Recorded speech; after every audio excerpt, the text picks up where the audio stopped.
Assalamualaikum warahmatullahi wabarakatuh. Untuk memenuhi tugas besar manajemen kualitas, saya Rizky Sulistyarini NRP 36 kelas MB6B tahun 2017 setelah mempelajari bab 6 data dan variabilitas. Pada presentasi kali ini akan dijelaskan mengenai cara menghitung jarak, jarak antar kuartil, jarak semi antar kuartil, mean deviasi, dan standar deviasi.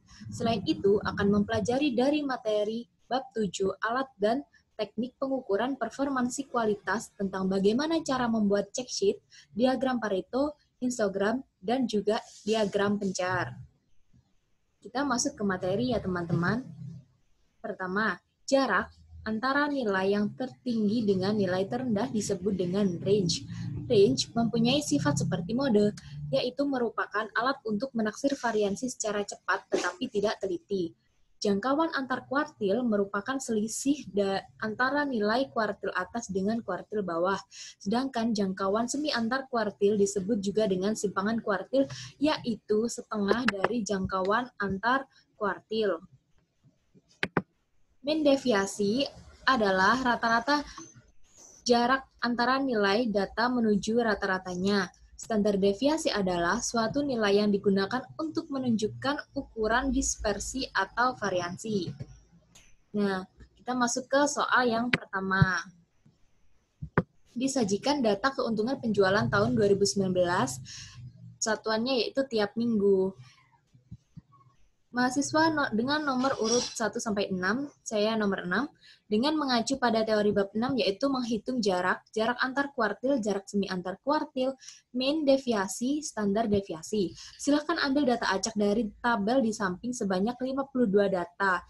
Acak sama dengan data yang diambil tiap mahasiswa tidak boleh sama persis. Kita lanjutkan untuk pembahasannya yaitu di sini saya telah mengambil data keuntungan penjualan yaitu sebanyak 52 data. Ada 4 kali 13. Totalnya 52. Nah, karena di sini datanya masih acak, saya mengurutkannya yaitu agar supaya mudah dalam mengerjakan. Jadi di sini saya urutkan dari 13, 14, 19, 20 sampai dengan 78, 79, 80, 86 dan 97 dari terkecil ke terbesar. Setelah itu, untuk pertanyaan pertama, jarak rumusnya yaitu data terbesar dikurangi dengan data terkecil. Sehingga di sini kita memasukkan angka 97 dikurangi dengan 13, yaitu hasilnya 84. Untuk menghitung jarak antar kuartil, rumusnya adalah K3 min K1. K3 yaitu kuartil ketiga, sedangkan K1 yaitu kuartil pertama. Sebelum tadi saya menghitung untuk kuartil pertama yaitu nilainya 34,25. Untuk menghitung kuartil kedua saya menghitung jumlahnya 47,5 dan kuartil ketiga 69,25. Menghitung ini saya menggunakan aplikasi Microsoft Excel untuk memudahkan, tinggal memasukkan rumusnya. Nah, di sini kita masukkan 69,25 dikurangi dengan 34,25 sama dengan 35. Nah, untuk menghitung jarak semi antar kuartil, yaitu rumusnya setengah dari K3 min K1. Kita masukkan setengah dari 69,25 dikurangi 34,25 hasilnya 17,5. Lanjut ke soal selanjutnya, yaitu menghitung mean deviasi. Mean deviasi rumusnya adalah sigma F dikalikan dengan X mutlak dibagi dengan sigma F. Nah, untuk memudahkan menghitung mean deviasi dan standar deviasi, saya telah membuat tabel dengan rincian sebagai berikut. X ini merupakan data penjualan yang tadi. Nah, itu kita masukkan 52 data, kita masukkan. Nah, F ini adalah frekuensi. Jadi, misalnya data 13 muncul sebanyak 1 kali, sedangkan data 22 muncul sebanyak 2 kali. Nah, Fx ini perkalian dari X dikalikan dengan F, yaitu 13 dikali 1 sama dengan 13. Sedangkan 22 kali 2 sama dengan 44. Begitu juga seterusnya sampai dengan ketemu totalnya yaitu 26,23, maaf. Nah, X bar ini adalah X rata-rata. Diambil dari 26,23 dibagi dengan 52. Hasilnya yaitu 50,44. Nah, sedangkan X kecil ini dihitung dari pengurangan X besar dikurangi dengan X bar, yaitu 13 dikurangi dengan 50,44. Hasilnya minus 37,44. Begitu juga seterusnya. Nah, untuk untuk Fx dihitung dari frekuensi dikalikan dengan X kecil. 1 dikalikan dengan min 37,44, hasilnya min 37,44. Untuk yang misalnya ini, data 2, frekuensi 22 muncul 2 kali. Di sini X kecilnya min 28,44 dikalikan dengan 2, hasilnya min 56,88. Untuk X mutlak diperoleh dari nilai X kecil dikalikan dengan mutlaknya, sehingga hasilnya yaitu 37,44, 36,44, sampai dengan seterusnya. Nah, ini adalah Fx mutlak, yaitu frekuensi dikalikan dengan X mutlaknya. Nah, untuk Fx kuadrat tinggal malikan F dikalikan dengan X kecil kuadrat. Hasilnya yaitu seperti berikut ini.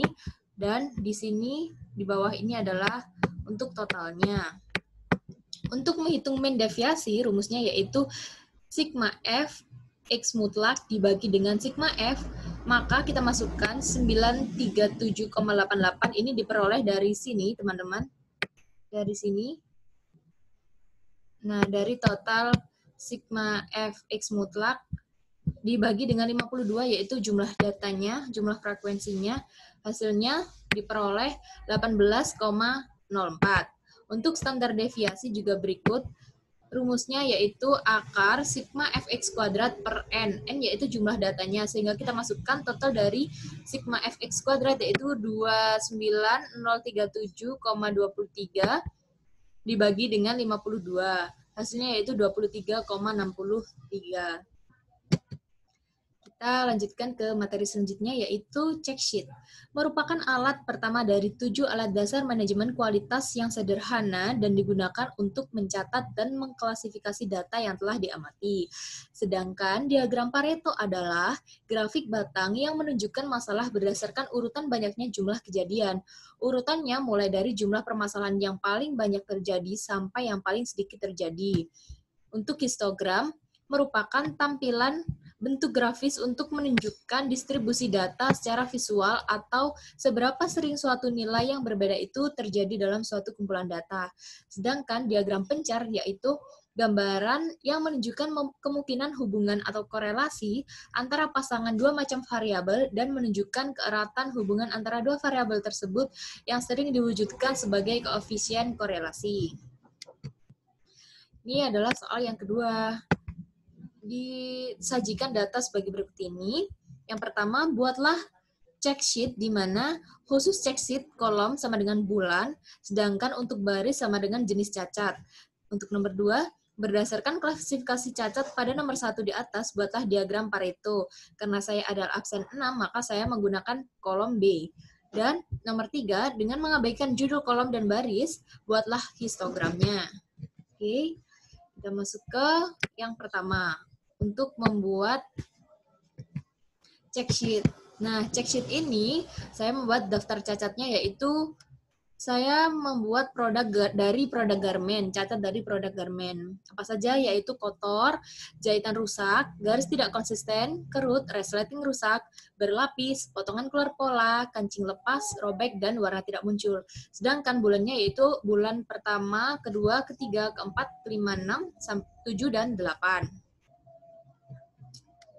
Untuk membuat Pareto chart, yaitu karena saya tadi memasukkan kolom B sebagai frekuensinya, dan ini kita menghitung kumulatifnya, teman-teman. Nah, untuk membuat diagram Pareto, kita perlu menggunakan frekuensi, kumulatif, dan presentasenya. Nah, untuk frekuensinya sudah saya urutkan dari yang terbesar hingga yang terkecil agar mudah dalam pengerjaan. Dan untuk kumulatifnya yaitu 76. Untuk jahitan rusak ditambahkan dengan yang selanjutnya 76 ditambah 76 sama dengan 152. 152 ditambah dengan 67 sama dengan 219. 219 ditambah 58 sama dengan 277. Begitu juga seterusnya sampai dengan hasil semuanya total 461. Untuk presentasenya diperoleh dari mana? Presentase diperoleh dari frekuensi dibagi dengan jumlah kumulatifnya. Sehingga di sini 16% diperoleh dari 76 dibagi dengan 461 dikalikan dengan per 100 seperti itu. Nah, untuk pembuatan tabelnya saya akan menunjukkan kepada teman-teman. Kita langsung pindah ke Excel. Masuk ke Excel karena saya mengerjakannya menggunakan Excel. Caranya adalah sebagai berikut. Kita drag dari mulai N32 sampai dengan P42, yaitu mulai dari bulan, frekuensi, dan presentase. Kita drag, kita pilih insert, column, 2D column. Nah, hasilnya adalah seperti ini. Dan untuk yang presentase, kita klik kanan, format data series, secondary axis, close. Akan muncul seperti ini. Nah, untuk rentangnya, kita bisa masukkan sesuai dengan datanya ya, teman-teman. Jadi, kita masukkan format. Nah, minimumnya kita isi 0, 0. Sedangkan maksimumnya yaitu 461 sesuai dengan total jumlah maksimum kejadian. Terus seperti ini.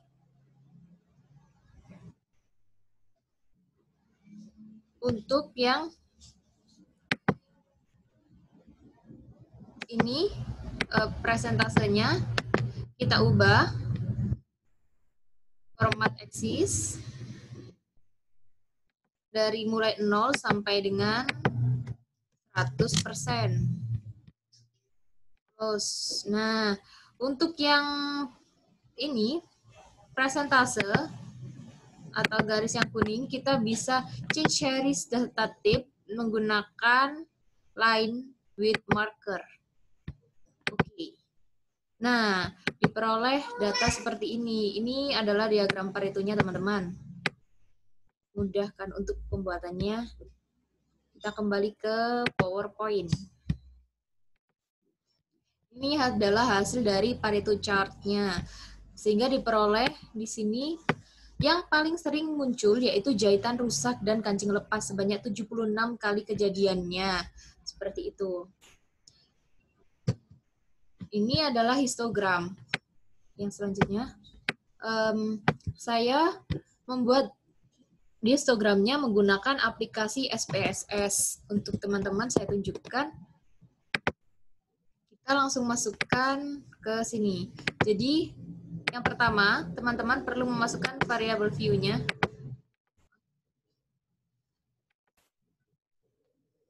Nah, di sini namanya saya beri nama cacat.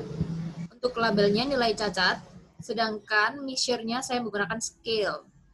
Kita masuk ke data view, kita masukkan datanya semuanya. Kita masukkan dari 29 sampai dengan jumlah cacat seluruhnya, 42. Setelah itu, setelah dimasukkan datanya, klik Analyze, Descriptive Statistic, Frekuensi, kita pindah nilai cacat ke variabel. Nah, kita pilih Chart, kita pilih Histogram, dan Continue, lalu klik OK. Akan muncul histogramnya seperti berikut ini. Ini adalah histogramnya dari nilai cacat yang telah dibuat tadi. Oke, kita kembali ke PPT. Nah, untuk soal yang ketiga yaitu menghitung dengan mengacu teori bab 7, buatlah diagram pencar. Caranya mudah sekali, tinggal memasukkan data di Excel dan klik chart diagram pencar.